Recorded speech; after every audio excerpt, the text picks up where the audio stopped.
大家好，今天我們來聊一個最近熱搜常客彭小苒。如果你只在熱搜上認識她，可能會覺得她是浪姐裡那個紅衣造型出圈的姐姐，或者是剛剛官宣戀情被誇回應教科書的36歲女演員。但如果拉長時間線看，彭小苒這幾年走的其實是一條挺典型的技術型演員翻紅路徑，不靠話題，靠角色和作品一點點把自己焐熱。今天這期我們從她今年經歷的幾件事說起，捋一捋這條路是怎麼走的。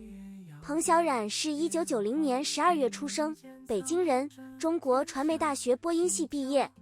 很多人不知道，她最早的身份其實是主持人，後來才轉型做演員。這條路走得並不輕鬆。轉型演員的前幾年，她經歷過公開報道裡提到的無戲可拍的階段，不是沒紅過，是有過一段真空期。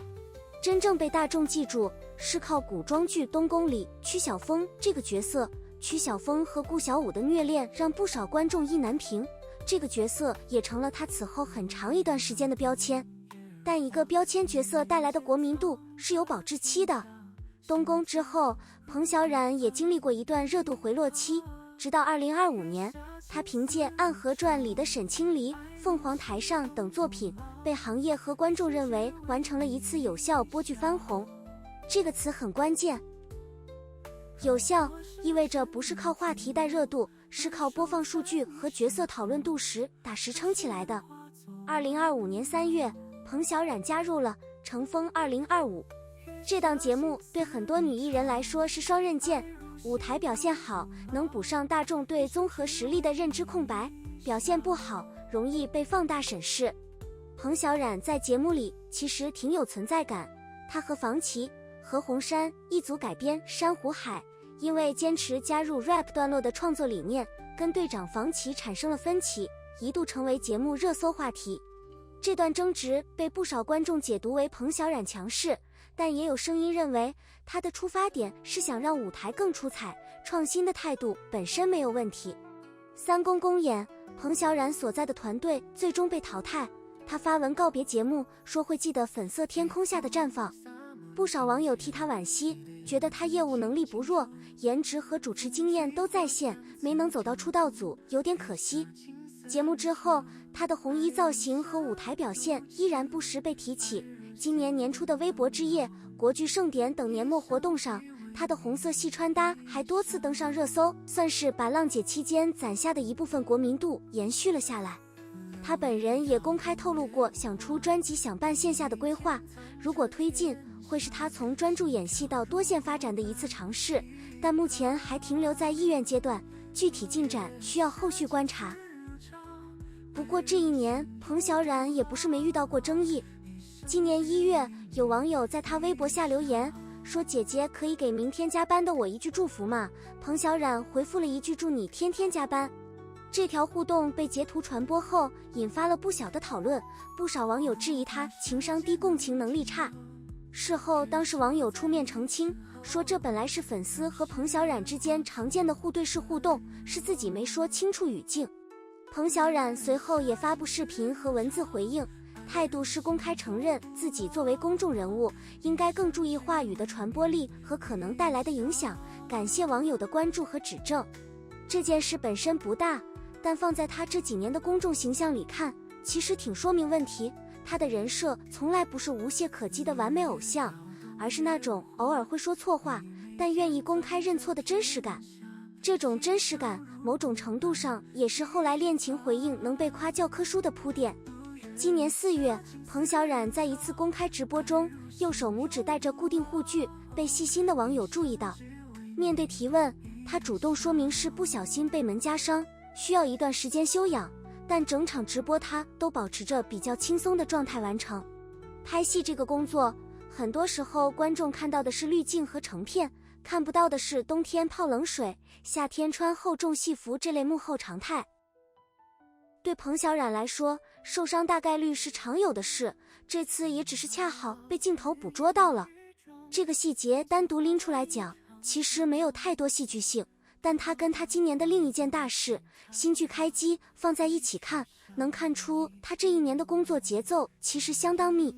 5月26日，彭小苒主演的武俠劇《朝無念》在橫店開機，搭檔演員是陳赫一，監製是郭虎，代表作包括《蓮花樓》《沉香如屑》。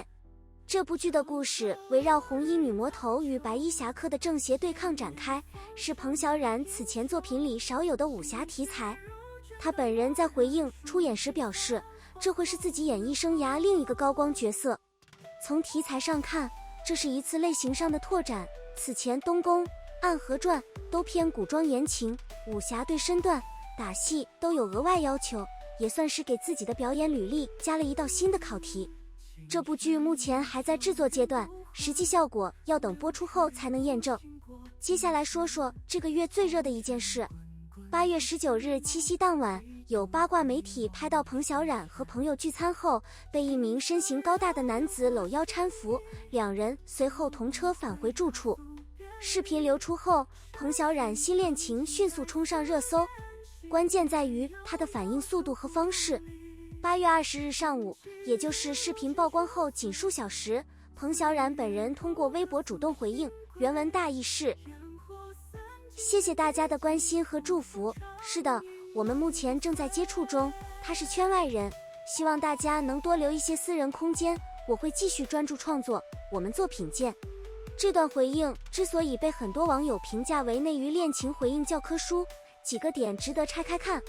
第一，他沒有回避或者冷處理，而是主動、快速的正面回應，減少了後續被反覆扒、反覆解讀的空間。第二，他明確了對方是圈外人身份，這一點從藝人公關角度看是關鍵動作。素人一旦被捲入明星戀情話題，很容易面臨個人信息曝光、生活被圍觀甚至被造謠的風險。提前劃清圈外人身份，等於給外界畫了一條邊界，注意力可以放在我身上，但請放過他。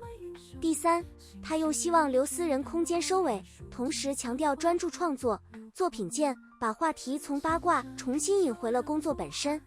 需要說明的是，截至目前，男方的具體身份、姓名、職業等信息尚未有權威信源確認，網絡上流傳的相關截圖目前都屬於未經證實的信息，我們這裡也不做展開和猜測。